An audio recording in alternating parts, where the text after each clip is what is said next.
and welcome to Total Football Talk. I'm Anthony. I'm Eric. And not very happy, I assume. Well, not very happy is an understatement. Yeah. I feel your pain, sort of. But I can't say I didn't see that coming after the first series. Yeah. Yeah, that was the downside. Told off. Got kind of obvious there at a little bit into the game.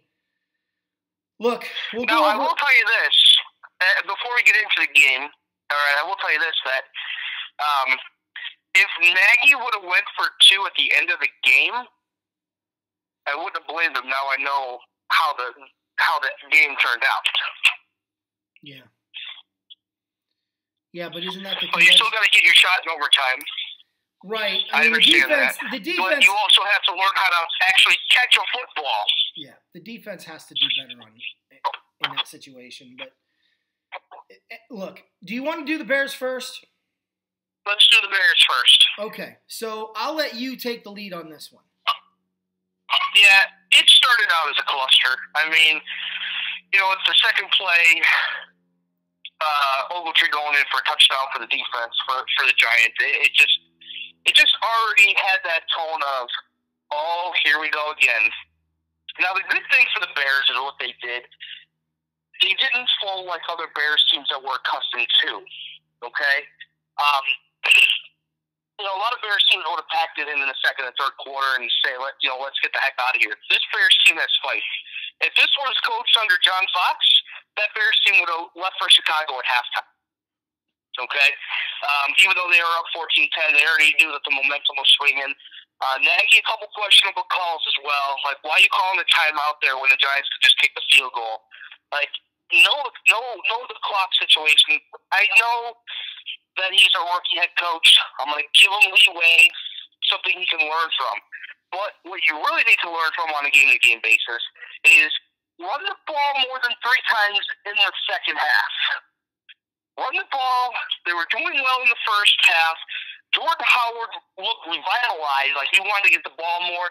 They just didn't give it to him in the second half. Now, I know they got down by 10, but in this league in the NFL, you could be down by 10 and still run the ball and still be in the game. Too many coaches hit the panic button at that time. The last thing, stop throwing jump balls up to a 5'8" wide receiver downfield. He ain't going to come down with it. Okay? Allen Robinson, goodness gracious, I'm so glad you're on the Bears because you got hands like I have never seen before. Like, I've seen DeAndre Hopkins make some really crazy catches. I've seen Terrell Owens make some crazy catches.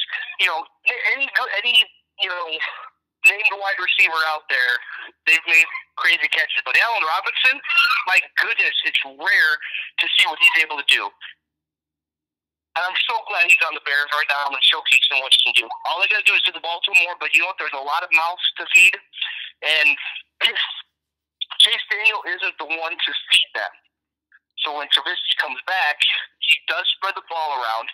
The Bears threw it 39 times, and Trey Burton had no targets. I'm sorry. That just doesn't fly. He's one of your better pass catchers, okay? And I know that Tariq Cohen was having a great game. I understand that. Listen, you got to keep going the hot hand. But get your other guys involved, too. Make them want to be in the game. Make them want to play. It all boils down to who's going to make the last play. Well, I'll tell you, the Giants didn't stop the Bears in overtime. The Bears stopped the Bears. Not being able, one bad snap in shotgun formation by Coach Whitehair, set that back, but they were able to get a first down out of it. When they're unable to catch the ball, when it's right to you, I don't care if it's raining, I don't care if there's wind, I don't care if there's snow, catch the darn ball. Yeah. I put that blame solely on the Bears offense not being able to capitalize on what they should have been able to do is go down the field and either score a field goal or a touchdown. Yeah. But because you're getting hit behind the line of scrimmage, because you're not able to handle the ball properly, that's what puts you in second and third and long, and that's what makes you go for it on fourth down and not make it. Mm-hmm. I'm okay with the Bears loss. I thought they were getting maybe a little too high on themselves. Like, hey, you know what? We can take over the first or second seed. No, you can't. You're not in that echelon yet. Listen, you got the Saints and Rams in the NFC, and then you have everybody else. And the Bears are the best of the bunch out of everybody else. That includes Minnesota. That includes Dallas. That includes anybody else you want to throw out there. The Bears are the best of the bunch after the elite. The Bears aren't elite yet. I'm giving it one more year before they're elite. I made an addendum. I didn't realize until after I was listening to it, and you didn't stop me. I picked the Bears and the Rams, and that went against my better judgment. It's gonna be the Rams and the Saints. I mean, it's gonna be, but I think I was just thinking more with my hopefulness than my actual brain on that one. This isn't a good loss. There are losses that you can have that you can look at and go, that's a galvanizing loss, or we just throw that tape in the garbage. That's not us. Then there's losses like this where it's like, really? I mean, really? Hold on. Let me stop you there. It's not that bad of a loss as you're making it out to be, because the whole NFC North went winless. Correct. And with the NFC East kind of beating each other up, the Bears still control that number 3 seed. So it's not that bad a loss, unless they get tripped up by the Rams, which, we'll preview that game in our second show. But if they're unable to beat Green Bay, if they're unable to beat San Francisco, and if they're unable to beat Minnesota, if week 17 comes down to who wins the division between the Bears and Minnesota in Minnesota, then the Bears have screwed themselves with that loss. Yeah. So it remains to be seen, because the Vikings don't have an easy. They don't have an easy game coming up. The Packers don't have an easy game coming up, and we're going to get into all that because there's a lot of news coming out of Green Bay. Look, this is what I mean by it being a bad loss. The consequences for the loss, short term, don't appear bad because of what you said. Long term is yet to be determined. But it's a bad loss in the sense that, when the Rams went 11-5 last year, I don't recall maybe the 49ers at the end of the year when they were resting guys, but during the regular season, I don't recall the Rams losing to a team they should beat. They lost to teams they should lose to. I guess you could throw the Redskins in there, but the Rams, we didn't know I knew what they were, but I don't think the Rams knew what they were going into that matchup. And the Redskins, as a healthy team, is much better than a Redskin team that we see at the end of every single season. I think it's a bad loss in the sense that you shouldn't have struggled with that team with your defense playing the way it is and their offense playing the way it has. That's all I give a lot of credit to the Giants defense, because Landon Collins came to play, Janoris Jenkins came to play. He was all over the back of Allen Robinson, and finally Allen Robinson started getting free and getting his hands on the ball in the second half. So, pardon me. So they were able to control the Bears' passing attack. But again, that's why, with losing with a backup quarterback, again, with the game, yes, it stunk because, they lost. Their 5-game winning streak is over. But it was against Chase Daniel. It's not like they lost against Trubisky or with Trubisky. And the Bears, again, were still in the game, lost by 3. They got 4 losses by a total of 14 points. Yeah, no, I'll take that any day of the week. For sure. And they're certainly exceeding your expectations. Correct? Oh, by and far. I expect Matt Nagy to be one of the finalists for head coach of the year. He better be. That's all I gotta say. All right. I'm gonna ask you a question. Does it irritate you as much as I do when someone with absolutely no moral bank account wants to chime in on morality of another human being? Yes. Okay. Did you happen to read earlier in the week LeGarrette Blount having the brass to call Ndamukong Suh still a dirty player?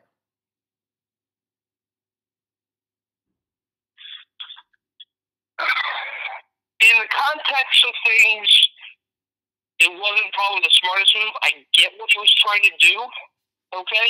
But why you gonna go try to take off Sue though? I mean, why is LeGarrette Blount? Player when you're on offense. Why is LeGarrette Blount opening his mouth about dirty play ever?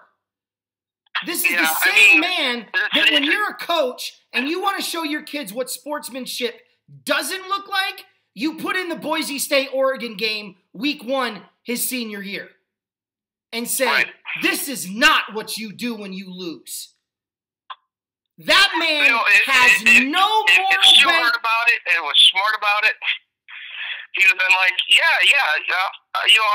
I'm not dirty like Blount. I don't punch people. Right. Well, here's the deal. You want to know why I hate the Oregon Ducks people out there? It's because of LeGarrette Blount. You want to know why I hate Chip Kelly? It's because Chip Kelly benched his starting running back until the Rose Bowl when he needed him the most. I have no respect for a program that doesn't look at that pile of human fecal matter and say, not here, not ever. Pack your bags. Your scholarship's done. You're done. Go. I don't care that you're a senior. Hopefully you can walk onto an NFL team, but I will tell them not to draft you, not to take you, and not to sign you, because you're a piece of garbage. And it's that guy. I could have handled Stafford. I could have handled Galladay, Johnson, any of the offensive linemen. But do not give me LeGarrette Blount to stand on a moral compass and tell me how one of my players is immoral or unethical or certainly dirty. Not to mention, what has Ndamukong Suh done this year that's been dirty? I'm dying to know. Nothing yet. Nothing yet. And I'll go a step further. As somebody who touted the Greg Williams horn from day one and thought it was a hack job and a pussification of America when they were going after him for the bounty gate, something every team has done since 1899. Oh, look, that guy's knee's taped up. Looks like I'm going after the knee. Oh, look, that guy has a head injury. Looks like I'm hitting him high. That's football. If you don't want that, go watch another sport. Watch basketball. Watch flag football at your local park. I don't want you in the stadium. Ndamukong Suh in the 1980s would be considered one of the best defensive players in football and hailed for his toughness. Fast forward to now, where we have nothing but a bunch of frickin' losers and frickin' wimps and absolute disconnect from reality, and he's a dirty player. Now, they've gotten that rant out of the way. It was basically uncalled for what he said. I mean, given Blount's history, I mean, you could have chosen a different player. That's all I'm saying. Oh, Anthony, he stepped on a guy's hand. Yeah, he did. Do you want me to show you footage of what Mean Joe Green did to the Philadelphia Eagles? When he ripped the guy's helmet off, threw it in the crowd, punched the guy in the face, got on top of him, and started wailing on him? Do you want to see that film? Early 90s and before, you're going to see a bunch of crap like that. I mean, that's football. You don't like it, don't play the damn sport. So, anyway, now that I've done that rant, into the Ram game, really disappointed with the performance. Really, really disappointed with the performance. I was glad to see that the Rams head coach, Sean McVay, took the field goals in the first half. We didn't chase points. I was really impressed with the Rams defense to a degree. I felt like that was an offense they should have shut out. But, you know, considering the position that the Rams were putting the defense in, I think they did an awesome job. Look, I've been saying for a long time, you know, Goff for MVP. Forget that. Guys, Aaron Donald for MVP. He absolutely, his sacks in this game were on third down or in the fourth quarter. Those are money plays. Big time players show up in big time games in big time situations. But Hall of Fame players show up in big situations no matter the game. And that's what Aaron Donald did this week. We don't win this game if 99 ain't a Ram. And I'm watching this game, and Goff looked. I'm going to straight up say it, and you're going to disagree with me. I'm sure some people out there are going to disagree with me. I watched every single game Jared Goff has ever played in, from his rookie year to now. That is the worst performance I've ever seen him have. He looked better his rookie year in all 7 games than he looked in this one. Missing guys high, missing outside, not seeing open guys and throwing into coverage. The Rams won in spite of Jared Goff this week. Now, that doesn't mean Goff's a bad player. He's got a lot. And he knows he did poorly, and he's going to clean it up. I worry about this game coming up against Chicago. I'm a little disappointed as well, and this may surprise people, in Todd Gurley. And I'll tell you why. Not because he didn't go into the end zone and let the 2-minute warning come and make sure they call the timeout, whatever that whole thought process was. That is what it is. I actually think he lost track of the situation. I don't think he realized it was a 1-score game. I think he was thinking it was still a 2-score game, and they were just going to kneel the clock out. And I say that because if you look at McVay's expression and you look at Todd Gurley during the timeout, that's a man that thought he screwed up, not a man that thought he did the right thing. And McVay didn't scold him, but you could see McVay's face going, what is he doing? Which is why he busted his butt so hard to get into the end zone the second time. Where I'm disappointed in Todd Gurley is, when he was given the job entirely because we lost Malcolm Brown, I didn't feel like he was running with any kind of energy until the fourth quarter. Now, he still rushed for, 132 yards, Eric? Quick glance. Let's see. 132, right on. Mm-hmm. So, I know he had a good game rushing-wise, and he had 2 touchdowns, but, to me, I don't judge games by the score or stats. I judge games by the eye test. I did not see a motivated Todd Gurley. And here's what I mean. The whole offense was sluggish. That's when they needed him. And he looked sluggish. Do you think they were looking ahead? Oh, I don't think so. And the reason, that's to a degree maybe, but I honestly think coming out of a bye week, when you've been playing red hot and you've gotten some rest, I do think that there's a little bit of rust that you need to knock off. But the reason I don't necessarily think the Rams were overlooking the Lions is I didn't see a lot of mental breakdown plays. I saw a lot of physical breakdown plays. Goff's release point being too high. Sure, you could say the one interception he threw into triple coverage was a mental mistake, but there wasn't enough of those for me to go, yeah, they overlooked Detroit and lucked out. I just think it was that they were coming in a little bit rusty and maybe reading too many of the clippings and believe that they were better than maybe they were, or believe that the Lions were really not as good as they may be. But I'll take that more than I'll take, overlooking Detroit for Chicago. They might have been scoreboard watching too, to be fair, because they were playing at the same time. So I don't know. I was just really disappointed. Yeah, but I don't think watching the scoreboard had really much effect on them. Well, it's not like the Bears are breathing down their necks. Well, exactly. But you're kind of seeing what's our opponent next week looking like. Oh, they're losing to the Giants. Okay, I don't know.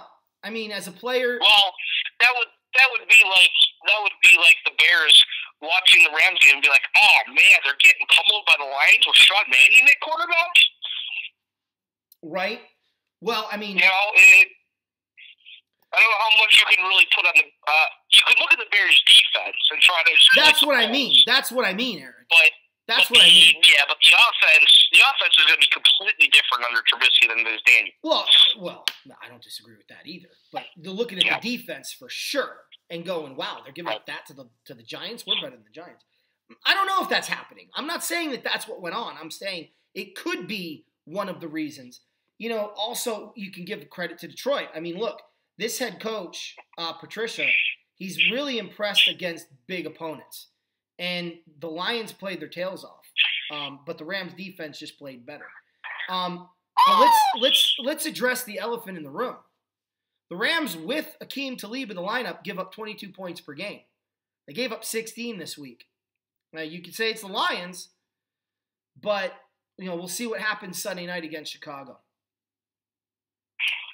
All right. Yeah, the one thing I want to ask you, and you already mentioned it, because you said you don't think Goff's the MVP. I was going to ask you, does Goff's performance solidify no MVP? Listen, my MVP vote right now is going to go to Mahomes and then Donald. Yeah. Like, I know, and Mahomes has already had his hiccup, and that was middle of the season against Arizona. Where the Chiefs only scored like 26 points. Like, they didn't even score 30 points against the Cardinals. Yeah.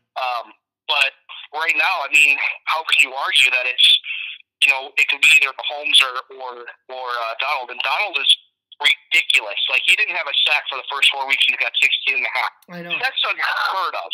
I know. Unheard of. He's amazing. He's absolutely amazing. And he's an interior lineman. I don't think enough people understand that. I hear them talking about that on the network. I hear them talking about that on ESPN. He's an interior lineman. He's an interior lineman. I don't think people can really appreciate that. But I digress. Baltimore at Atlanta. Not much to say here for me. The game went the way I kind of thought it would. Atlanta, I picked the Falcons, but we talked about this game being a good game. And, Baltimore winning that game wasn't too far out of the stretch of the mind. I'm disappointed in the way the Falcons played Jackson. I love these teams that can't figure out these running quarterbacks. They are probably the easiest people to game plan for. The easiest. Because all you have to do when they're a running quarterback is play zone and blitz. Zone blitz. That's it. Every down is a zone blitz. You keep him in front of you, and you're watching him. But, they want to keep playing man and pretend like it's a different, it's the same quarterback as Joe Flacco. Then, good riddance to bad rubbish. You lose to a bad football team. And, I got to tell you, whoever gets to play the Ravens in the playoffs, they must feel like the luckiest team on the planet. Because that's a guaranteed W in the wild card game. Just saying. Not necessarily. I'm going to disagree because the Ravens' defense is still good. They're old. They're beatable. Yes, they're old, but they still can make plays. And that's all you need is an opportunistic defense to be able to still make plays for you. And your quarterback's not just turning the ball over. Now, I know Jackson did, and he actually ended up going out to be checked for a concussion. But and RG3 came in. We saw an RG3 Sunday. I couldn't believe it. Yeah. So, listen, I really want to see this Ravens defense against the Chiefs next week. Only because I think it'll be the best defense the Chiefs face all year. Yeah. Well, until they face the Rams in the Super Bowl. Chiefs aren't getting the Super Bowl. Oh, shots fired. I don't disagree. But my Super Bowl pick took a hit. Chiefs aren't getting the Super Bowl because there's no more Kareem Hunt. Yeah, it's going to hurt him. I want to jump to the Steelers game for a minute. I know that was a Sunday night game, but man, my Super Bowl pick took a hit. You got to win that football game. They were complaining about the officiating. I always find that funny with the Steelers. Oh, we're not going to talk about officiating, but everyone else will talk about the officiating and how bad it was against Pittsburgh. And I'm sitting there going, are you kidding me? How many times have the rest of us watched a Steeler game and went, wow, that's a pass interference penalty in 1925, let alone 2018. But whatever, he can get away with it because he's got a Steeler on his, he's got the Steeler logo on the side of his helmet. Oh, that's offensive holding. He tackled the guy. He threw him into the ground and then laid on him. Oh, that's a clip. Oh, that's a hold. That's a face mask. That's hands to the face. Not called, not called, not called, not called. But man, when Pittsburgh does get called for those penalties, it's unfair. I think it's ridiculous. You blew a 16-point lead against a one-dimensional football team. Period. Shut your mouth. I And how about everybody trying to get the Chargers called for that false start? I've seen 4 of those false starts last week alone. Yeah. Yeah. But go ahead. It's your team. I was going to say, yeah, the reason why I picked the Steelers in that game was because of no Melvin Gordon. Okay, plain and simple. If Melvin Gordon plays, okay, that's a completely different ballgame. And I probably picked the Chargers because of how much better they are offensively. Plus, you have to know about Mike Tomlin's teams. They don't give you 4 full quarters. They give you 2.5 quarters. Then they decide to shut it down to 75%. Yeah. That's what hurts them. When it was 23-7, no joke. I'm like, wow, 23-7 at halftime. Like, Chargers, this is a bad loss if you guys, for you guys, because this takes away from maybe even trying to win a division over Kansas City. I was like, man, that's a bad loss. Then I'm watching the second half, and it's 23 straight points, and I'm like, wow, Pittsburgh completely messed up. And when Pittsburgh had a 16-point lead at home or even anywhere, they were like 146-0. And I'm like, well, records are meant to be broken. Yeah. And then Connor goes out, and I'm like, oh, man, there goes a running game. But they have a decent backup in Jalen Samuels and Stephen Ridley. More like Samuels than Ridley, because we've all seen Stephen Ridley run with the Patriots before. But the Chargers didn't have anybody to cover Antonio Brown. But just Pittsburgh couldn't make the play when they needed to. They couldn't stop their guys on deep. They couldn't stop being on defense on the field. And Keenan Allen was targeted 9 times while he was being covered by a Steelers linebacker. He had 7 catches. Like, why are you putting a linebacker on the Chargers' best receiver? Are you that dumb? And what really kicked the Steelers' butts was that missed extra point by Boswell. Always comes back to bite you, and it's so funny because you said, "Oh, I trust the Steelers kicker if it comes down to a kicking game," and I don't blame you. Yeah, I don't blame you. No kidding. Yeah, it goes completely opposite. But Bantley was kicking well. He did miss a field goal earlier in the game. But he paid up for it at the end when the Steelers were called offsides 3 straight times at the end of the game. That was hilarious, actually. So funny. Actually, 4. Even on the make the kick, they were offsides. Look, I actually think that was brilliant. Let me explain why. Absolutely. Because if you're offsides, you're offsides. Okay, whatever. But if you time it and you're able to block it, that's a big momentum shift. What do you have to lose? Right. I mean, I guess you could jump off sides and he misses it, but you got to go for that. You got to go for broke in that situation. All right. Speaking of broke, how about the Carolina Panthers? I told you Tampa Bay would win. I told everyone out there Tampa Bay would win that game. That game was in Tampa. They made a game of it in Carolina, and the Panthers are reeling. And I said it 2 years ago that this Carolina team doesn't impress me. They don't scare me. There's no one on that team that I'm like, oh, you got to stop this one guy. On defense, well, I shouldn't say that because you have Cam and you have Christian McCaffrey. But, as a whole, they're all in the same bubble. Cam's not going to beat you with his arm inside the 20-yard line. And inside the 5, stop playing, like Cam Newton's not going to run the ball or that only Cam Newton's going to run the ball. Guys, you stop the read option. It's so simple. They're setting a guy free to read. So you blitz the linebacker anytime. This is me, okay? This is just me. But anytime I am inside the 5-yard line and I see Cam Newton and Christian McCaffrey lined up together in the backfield with the tight end on the opposite side of McCaffrey, I'm walking my linebacker up and I'm blitzing the C-gap. And I'm telling the linebacker, your responsibility is to hit Christian McCaffrey so hard his girlfriend dies. I'm telling my linebacker, you hit Cam Newton so hard, he thinks he's back in high school playing in the state championship game. That's it. That's all you do. If they pull it and throw it, they beat you. Great call. It's not hard. But Tampa, give them credit. They went in and they beat them. And Winston, we saw good Winston this week. not bad Winston.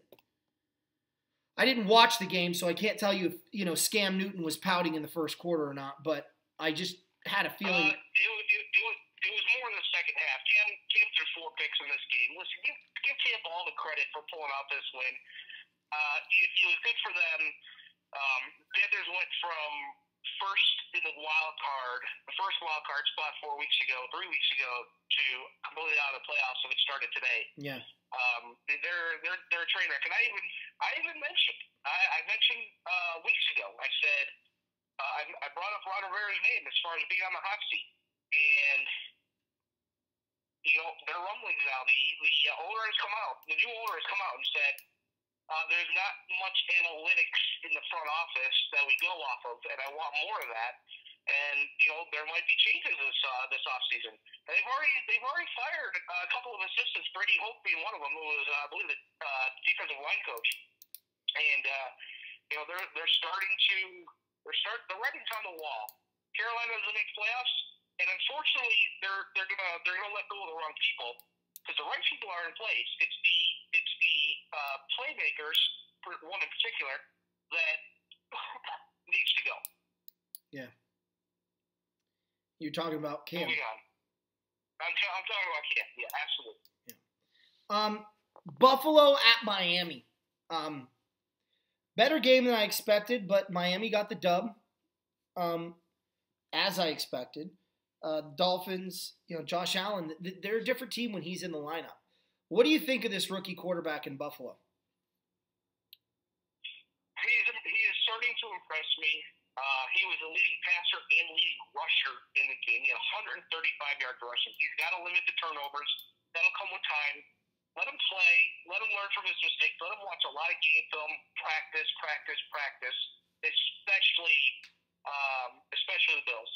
I'm expecting there's going to be different playmakers. They cut Kelvin Benjamin today. He is gone. It's not like he really makes a difference, but Zay Jones is now the #1 wide receiver, as he should be. 2 touchdowns, 67-yard receiving. Allen can get the ball to his guys. It's up to the front office to get the right people in place for Buffalo to succeed. They might not be that far off.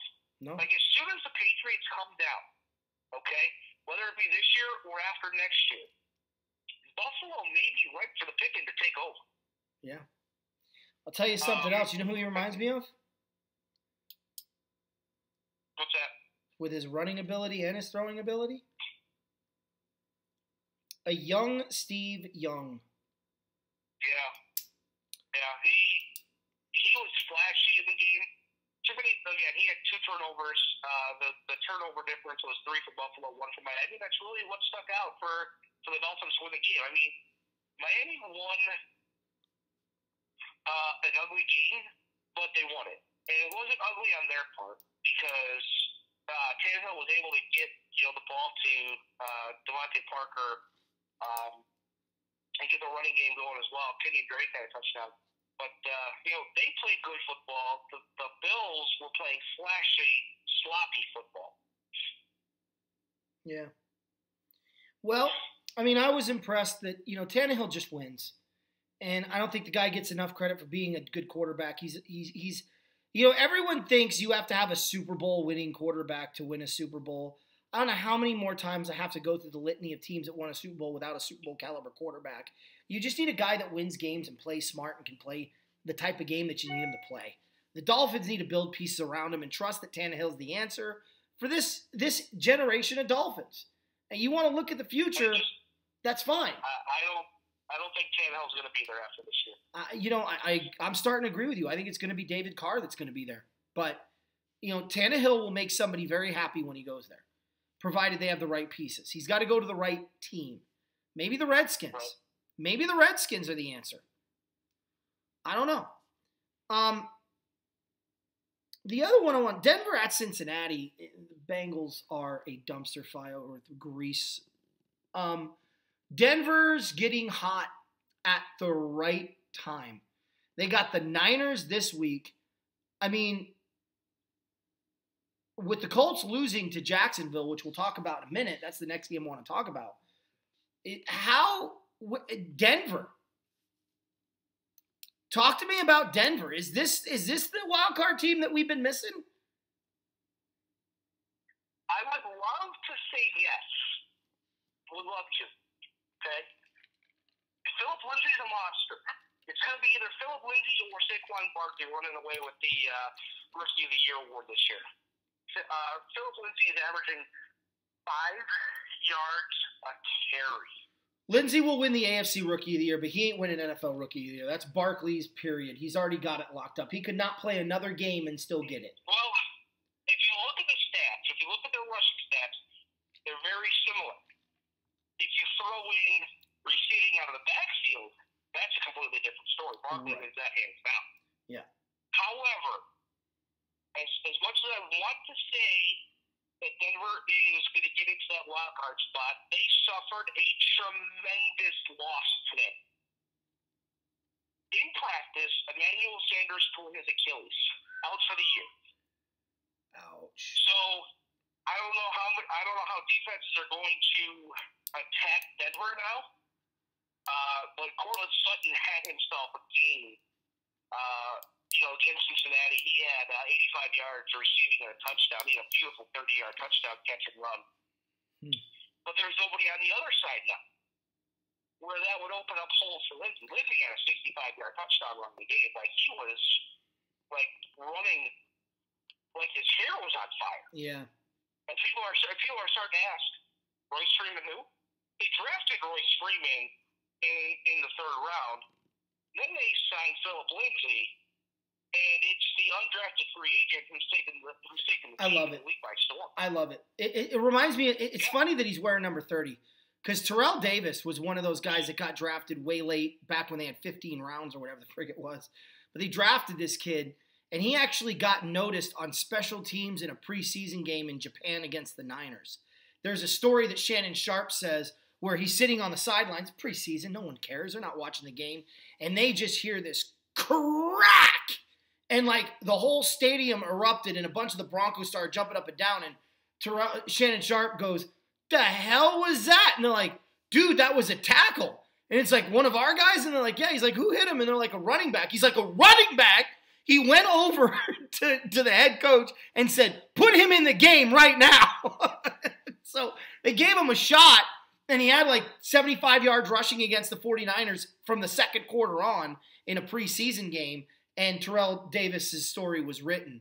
But right, yeah, because he watched Terrell Davis's games.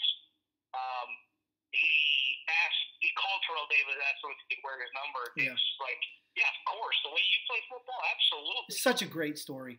I want teams not to retire numbers, but to do what the colleges do, where they give it to their best player to wear and keep the legacy going. You know what I mean? So if that were the case, would Rodgers be wearing number 4 right now? Well, what number was Bart Starr? Wasn't he 12? Well, wouldn't he be wearing number 4? I'm kidding. Wouldn't he be wearing 4? He wouldn't be wearing 4 when 4 was playing the game, you dork.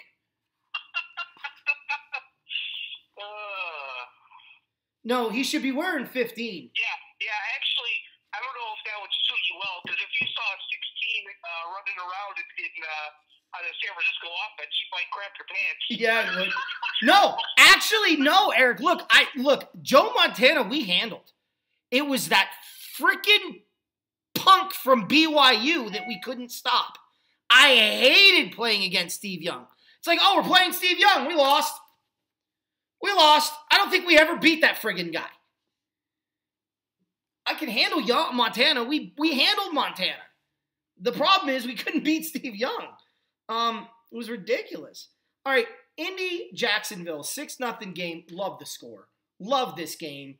It was a dinosaur game. It was a throwback to another era. I was telling my dad this, Eric. What made 1986 so unbelievable as a season, and for you guys out there, listen to me here for a minute, okay? In 1986, Pittsburgh, Miami, Oakland, Dallas, all out. Perennial powers out of the playoffs. You enter Kansas City Chiefs, Cleveland Browns, New York Giants, which weren't exactly a perennial postseason team at the time, and the Jets, and you had yourself just such a brand new, fresh looking playoff picture. Somebody new was guaranteed, to do it. Somebody fresh was guaranteed to get that possibility. In that season, you had a 51-45 overtime victory by the Dolphins over the Jets. You also had a 6-0 loss by the Rams in New Orleans in the same year. That year, you had defensive games, you had offensive games, it was amazing. Beginning to end, week 1 to week 16, it was always great games on the docket. Fast forward to now, you've got some fresh faces starting to make the playoffs. We still have some of the old guard in. But you've got a 54-51 overtime, 54-51 game. Now you have a 6-0 game. It's nice to see this mixture. The difference between 86 and this year is, A, there's more fresh faces in the playoffs in 86. And 2, and I think this is probably most important, is you had a much more of a variety of scores. It seems to me like every game is in the upper 20s, low 30s. I don't know if you agree with that, Eric, but this game was refreshing to see. And look, the Colts, I still think are easily number 6 as far as teams in the AFC. I think they should be that wild card team. I just don't know if they will. I'm not saying that this loss is going to set them back. They may win out and still not make it. That's my concern. What was your take on this? My take was Jacksonville defense, step up, take a bow, curtain call. Where have you been all year? Yeah. I want you to see that again. You just took a quarterback who is quietly having a great year, will probably be comeback player of the year, and you shut him out. You shut him out. And I know that there was a controversial call at the end of the game where the receiver for I believe it was Eric Ebron, he got hit right before he went out of bounds, and the refs called him in instead of out of bounds, and everybody's like, oh, well, he should have been out of bounds, and the clock should have stopped, and the Colts would have had a chance to win the game. And it's like, don't leave the game in the refs' hands. How many times do we have to say that? Go out, make plays, get your butt to the sideline, and don't get hit.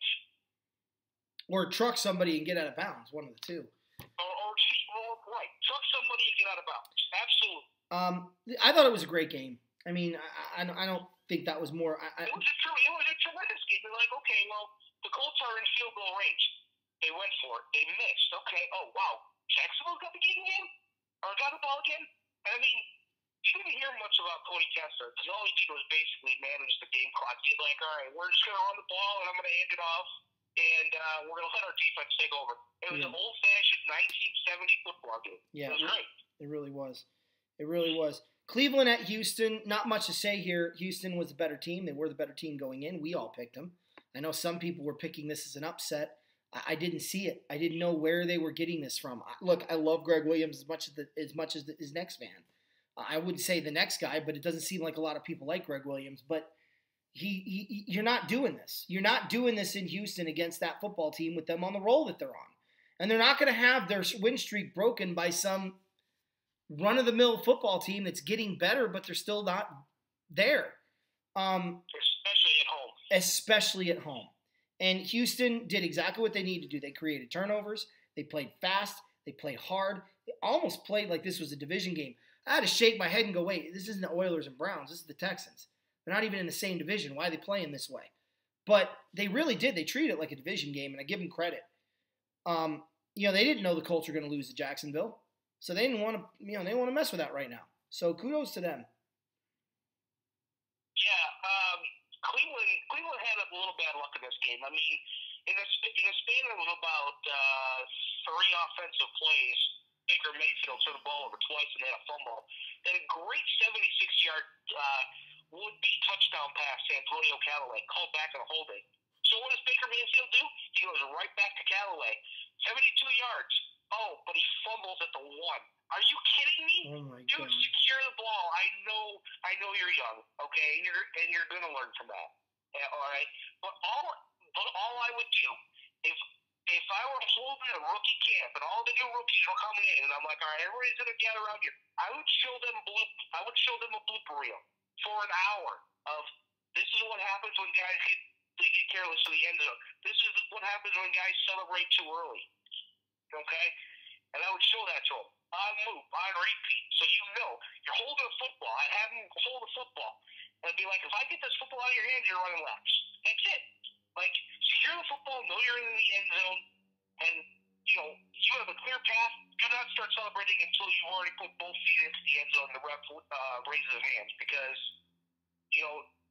that really kicked the Browns' butt was Callaway losing that football as he was about to throw it. Credit the Texas defense. They came out, they played hard every single snap. They were out to an early lead, too. They were out to 14 or 17 nothing lead early. And I'm like, oh, yep, here comes that Texas defense. They even had a defensive touchdown, which really pretty much iced the game, and Cleveland just couldn't recover. But you know what? Browns are going to learn from it. Baker Mayfield's going to be a better quarterback because of it, and they just gotta figure out, what's going to happen throughout the rest of the season, the offseason, if Greg Williams is going to stay or not. Because as soon as they make that decision, that's going to impact the Browns' whole form. Yeah, no kidding. Well, one team that doesn't have to wait until the end of the season to fire their coach, the Green Bay Packers. You want to know how bad you are, Arizona? When somebody beats you, they fire their staff.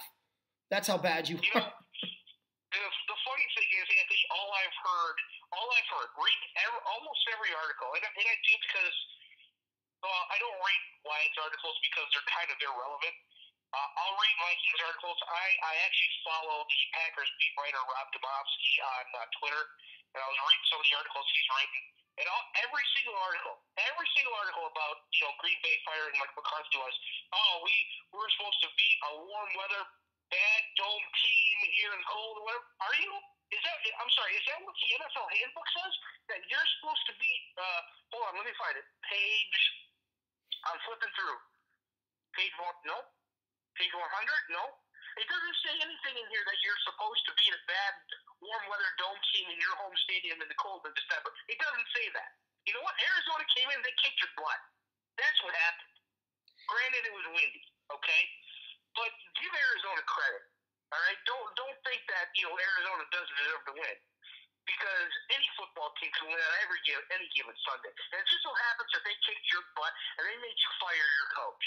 I'm so sick of saying, we should have beat this team because they're a bad football team. You know what that makes you? That makes you even worse football team. Yeah. And I'm laughing right now at you. You know what names I've already heard for the Packers for head coach? You ready? Josh McDaniels. I can't wait. I will frickin' throw a frickin' party. I can't wait. Well, I already Joe Philbin is now the interim head coach. I don't know what they're going to do. All right, because I'll tell you this much right now. I was picking the Falcons in the game that they go to Green Bay and win. I am because there's a lot of animosity in Green Bay stemming from somewhere, and I love the fact that the Green Bay front office come out and said, yeah, Aaron Rodgers is not going to have a say in who we hire as head coach. Good, that's how it should be. Well, it's interesting you bring that up. The fact that they said that worries me. Does that mean he's had a say in a lot of things between here and there? Because we've been led to believe we've been led to believe that he hasn't. But then why come out and make that statement unless he has? Two things that I want to say here. But McCarthy was there 13 years. Two things. So, and he was in the transition between Favre and Rodgers. So it's not like Rodgers had all this say on who came in as a head coach because he hadn't had any other head coach before. No, but as he had say in other coaches coming in or free agents or whatever. There's two things I want to say here. One, I don't agree with firing Mike McCarthy right now. You are not going to the playoffs. You were not going to the playoffs before the Cardinals came into play. You were not going to the playoffs after the Cardinals beat you. Why upheave everything? It's not like you're not allowed to search for coaches while one is in the building. So tell McCarthy at the end of the game, we're going to let you finish the year. Do the best you can. You're done. We're severing ties. Then you go. The man won a Super Bowl I don't want to hear, oh, the guys weren't playing for him. Bullcrap, they weren't playing for him. They came back against the Cardinals, as sad as that is. That was a 3-point loss. They didn't lose 48-0 and gave up. The other thing that I heard that I think is fascinating, and I want your input on this. I heard somebody today say that Aaron Rodgers is the LeBron James of the National Football League. In this regard, nobody wants to come and play for Aaron Rodgers. And here's why. There's 3 things that happens with LeBron James, and you could make the same argument that happens for Aaron Rodgers. Number 1, okay, you have to change the way you do things to benefit him as the quarterback. Okay? You can't do your game. You got to do his game. Number 2, you have to pull the love card, right? Like love for the Cleveland Cavaliers. Anytime things go right, hail LeBron James. Anytime things go wrong, crap on Love, right? Nobody wants to go into a situation where when they are successful, Aaron Rodgers gets 100% of the credit, and when things go wrong, you get 100% of the blame. Number 3, I think, if I'm trying to remember this right, number 3 is, too much weight. Too much weight in the locker room. Aaron Rodgers says something, even if you think it shouldn't be that way, that's the way it's going to be, and then you have to do something that you're not wholeheartedly behind. Would you disagree with any of that with Aaron Rodgers? Not at all. Not at all. And especially now that he's 35 years old and he's signed one of the largest contracts in NFL history. Where are you going to get the rest of the money to fill out your team? This is why, people say, oh, well, Aaron Rodgers has freakish athletic ability, which he does. Like, he is a freak of nature. He's typically kept himself in great shape. He's able to run with the ball. He can put the ball in spots where a lot of other quarterbacks can't do. But what makes Tom Brady so great? What made Drew Brees so great? They didn't take the almighty dollar to right. take everything for themselves and leave nothing for the team. Right. That's why the Patriots are always so competitive. It's why the Saints have been competitive ever since Drew Brees has been there. Yeah. But then you get Rodgers coming in. Oh, I need the largest contract at 35 years old. No, you don't, bro. You already made a ton of money. No, you don't. And the sad part of it all is that 9 out of 13 years, Mike McCarthy had made the playoffs. Yeah. Well, I'll tell you, Eric. Look, didn't make it last year because Rodgers got hurt. Yeah. And he wasn't making it this year. Well, here's the thing, Eric. I'm going to straight up say it. I wouldn't go there as a head coach. I wouldn't go there as a head coach unless I was told that I would, and it would need to be in the contract, that I would get to sign whatever players I wanted to bring in. If I was a running back, you couldn't pay me enough money to go play for Aaron Rodgers. Why? So I can get 3 carries a game and watch him throw 60 times? So we can be at the goal line and Aaron Rodgers wants the stats so I don't get the handoff? Well, it's already come out that Rodgers has changed a ton of McCarthy's plays at the line of scrimmage. Yeah. And I'm going to give you guys a little quick note, too, about the Cardinals winning this game. First time that they've won in Green Bay since 1949 when they were the Chicago Cardinals. Wow. Yeah. Wow. Enough said. Enough said about that game in general. I want to jump. I've been hearing a lot of players don't want to go to Green Bay mainly because of the weather. And again, they don't want to play with Rodgers. Now, Green Bay, what they've done a lot is build through the draft and keep a lot of their own free agents. Mm-hmm. And there's a time and place where you gotta spend and you gotta big trades. Like they were in on Khalil Mack, but the Bears offered more, and the Raiders were like, here you go. Yeah. What would have been like if Khalil Mack was on the Packers? Would they be in the playoffs? Where would they be? Would they still be at 4 wins, or would they be at maybe 6? They'd be more wins. Who knows? They'd be at more wins. Because he would have created more. He would have created more opportunities for Aaron Rodgers. something to ponder. It's going to be the Bears and Vikings division going back and forth for a while now. I agree with that. Jets at Tennessee. This game was a great game. The Jets dang near put the dagger in the Titans' season, but Tennessee scores a touchdown with 36 seconds left on a great second and third effort by the wide receiver there in Tennessee. And the Titans get a big, impressive win, and I think it's going to carry them into the Thursday night game tomorrow night. That's just me. But I like what I saw out of Tennessee, but I like the fight that I saw out of the Jets. I'm always impressed with the Coach Bowles, with a Bowles coach football team. I really am. Well, the Dolphins, Colts, Titans, and Broncos all sit at 6-6 at this time. And the Titans really needed that victory, like you said. The Jets started out hot and they fizzled, and the Titans started out really cold and turned it on late. So that was also Josh McCown's last start as Sam Darnold will be taking over, which I think is the right call for the Jets. They need to get him as many reps as possible. But I give all the credit to Mariota getting that team up for the second half and get them in. If they lose that game, there's really no hope for them to get into the playoffs. But with Tennessee winning that game and Mariota having himself finally a decent game, and they're getting the wide receivers involved, Corey Davis and Taywan Taylor. So, this team can make some noise down the stretch. Yeah. New England at home against Minnesota. I was not impressed with this game. I know the Patriots won it, but as this season has progressed, I've become less and less impressed with New England. Minnesota, I watched this game.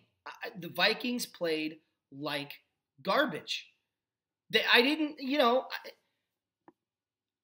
see Adam Thielen pop.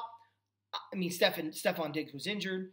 Dalvin Cook had his moments, but it wasn't consistent. But where was that defense? No interior pressure, no outside pressure, piss poor coverage at times. Again, playing off the wide receivers instead of on the wide receivers. So he didn't have to throw the ball deep very often at all. He got a few nice deep balls. I will concede that this week. But, again, 1 out of 3 is completed. I'll take those odds. You're not going to beat me with the underneath crap. Not with that age of not with that quarterback. I have been less and less impressed with New England as the season has progressed. And I actually think this team could be one and done in the postseason, whether they host or not. Your take? Yeah, well, they sit in the second seed right now, so they'll definitely, if they keep it up, they'll definitely get a bye. But, the Vikings really beat themselves. The Patriots did what they need to score points, and they did. Okay, they got a touchdown out of Gordon. Brady had a decent game, not too flashy. If you're going there for a decent game, you saw one in the first half. What did the Vikings do in the second half? They abandoned the run. It's what helped them get close in the first half. They should have kept going to it. Zimmer panicked. He watched the Bears game. He's like, "Oh, if Nagy panicked, I got to panic too. So we got to abandon the run game." Let your guys play football. You can still come back, especially against this Patriots defense, and run the ball and score. All you need to do is get one stop on defense, and you're right back into it. Because what does running the ball do, Anthony? What does it do to the opposing defense?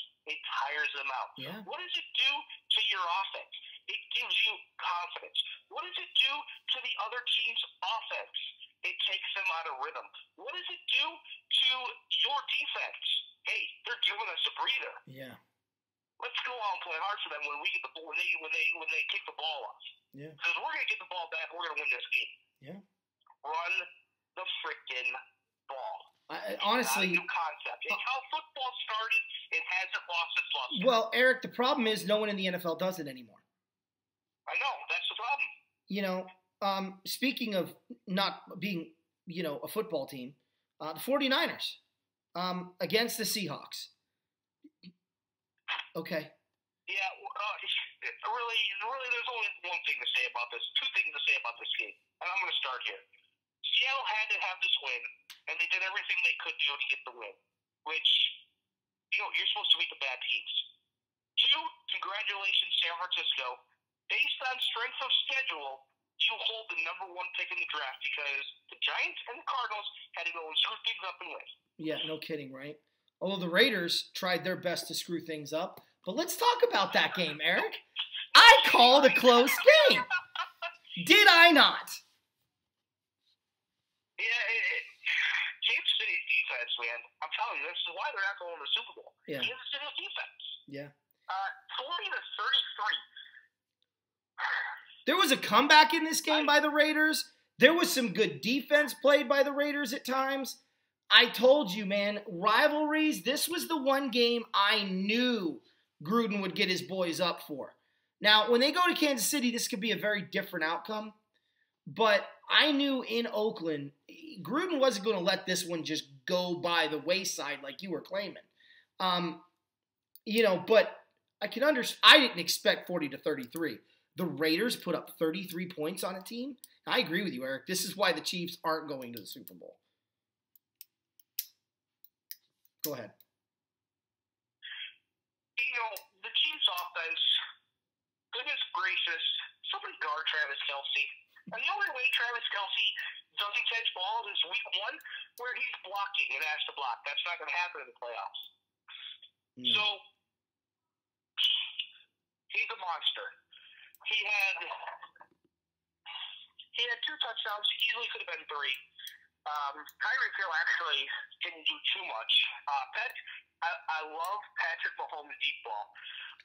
Watching college football, okay, I'm going to go to college here for a little bit. I was watching a lot of the Oklahoma-Texas game, and I love the way Kyler Murray throws a deep ball. And then I watched Patrick Mahomes throw the deep ball. I'm like, my goodness, they're almost identical. Yeah. Almost identical. It's crazy. Yeah. Like to see Kyler Murray throw and then the next day watch Patrick Mahomes throw and see like the similarities between the two. Now Murray's gonna have a choice to make because he was also drafted in the Major League Baseball draft. So he might do, as you guys remember the name, back from the '93 NCAA championship game. You might remember a quarterback by the name of Charlie Ward from Florida State. He ended up not going pro in the NFL, but he went pro in the NBA. And I think Murray might be forced to do the same because maybe his size. I'm not sure. He might have another year to decide about that. But if he gets in the NFL and he plays quarterback, I don't know how well he'll hold up. But you see Patrick Mahomes. Patrick Mahomes is slightly bigger than Kyler Murray. Yeah. And just, the way he's able to get out of the pocket, he's got a cannon for an arm. He can fit it into tight windows. Yeah, he's had 2 bad games. I consider the Rams game a bad game. I do too. Latter parts of the second half bad for him because he kept turning the ball over. But he's a young quarterback. He's going to learn. So he's able to fit those windows in. He's fitting all his wide receivers.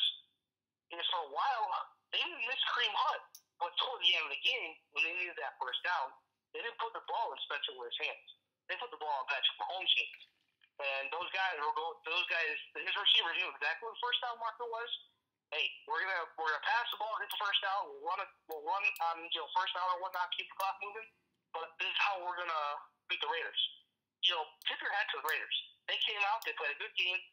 2 early fumbles by Richard and Doug Barton really hampered them early. So, they were down. But their defense kept the Chiefs at bay in the first half. I want to say, if I remember correctly, let me check it really quick. It was actually 19-7 at the half. Kansas City stayed really close to halftime, and they scored with 7 seconds to go in the first half. So that kind of put the Raiders back on their heels a little bit. So, give the credit to the Raiders, but the Raiders aren't who they are right now. No question. That's why I didn't pick them. But I did call a close game. Washington at Philly. Well, I guess my Colt McCoy prediction out the window. Not because the Redskins lost, but because Colt McCoy's injured for the season. It's your butt fumble. It's your quarterback. Oh, my God, dude. Seriously. Yeah, our Should choices. I get you a Mark Sanchez jersey for your second favorite team for a Christmas present? I need toilet paper, so sure. He's used to being around butts anyway. Look, Gruden's got to go. Oh, Oh, yeah. I am so. Two more guards went down for the Redskins. Are you kidding me?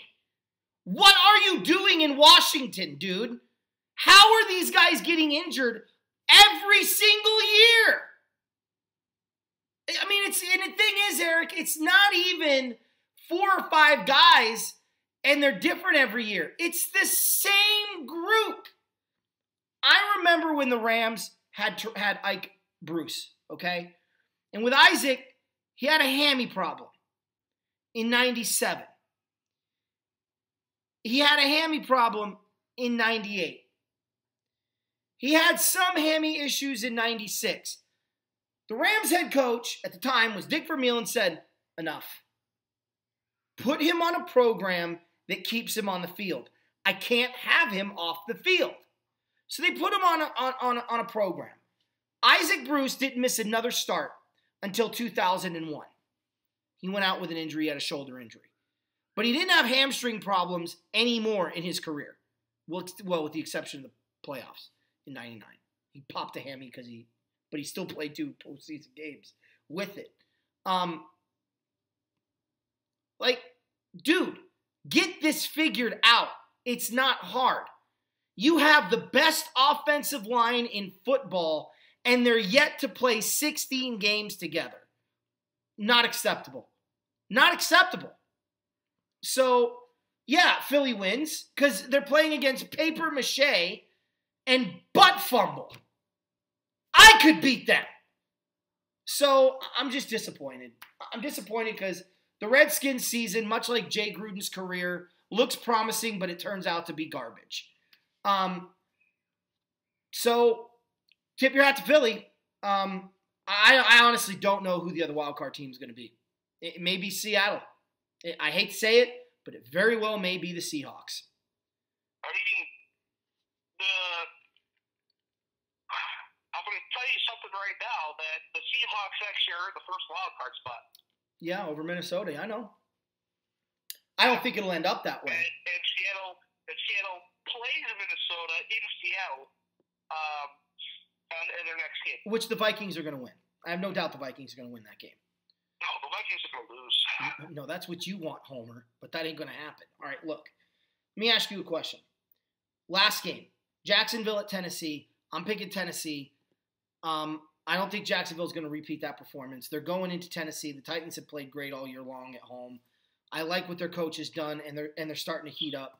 And I think that win over the Jets is going to motivate them and have them play well on Thursday night. Your take? I cannot disagree with anything you said. I don't know what really there is to ask or add, except if Cody Kessler is starting, expect a lot more run game. Leonard Fournette will be running, so they can put Hyde back where he was doing, Yeldon back as a backup. They just got to get the receiver more involved. But if you're going to start putting the game in Cody Kessler's hands, then you're going to lose the game. Okay? So the Titans, they're going to win this game. I have no doubt that they've learned from their past other big games and coming back from behind to win, that they had a letdown in the past. Not this time. This time it's a division game. They can't afford a letdown. Yeah. They have a letdown, kiss their 2018 playoff chances goodbye. Agreed. There's too many teams that they would have to jump. But the Titans end up winning this game 23-13. Yeah, I'll go ahead and say they win this game 24-10. I'll go with that score. I think it's going to be pretty handled pretty early. I'm Anthony. I'm Eric. Go Rams. Go Bears. Horns up. Bear down. I got to say it. Sorry, guys. Donald for MVP? Okay. Donald for MVP.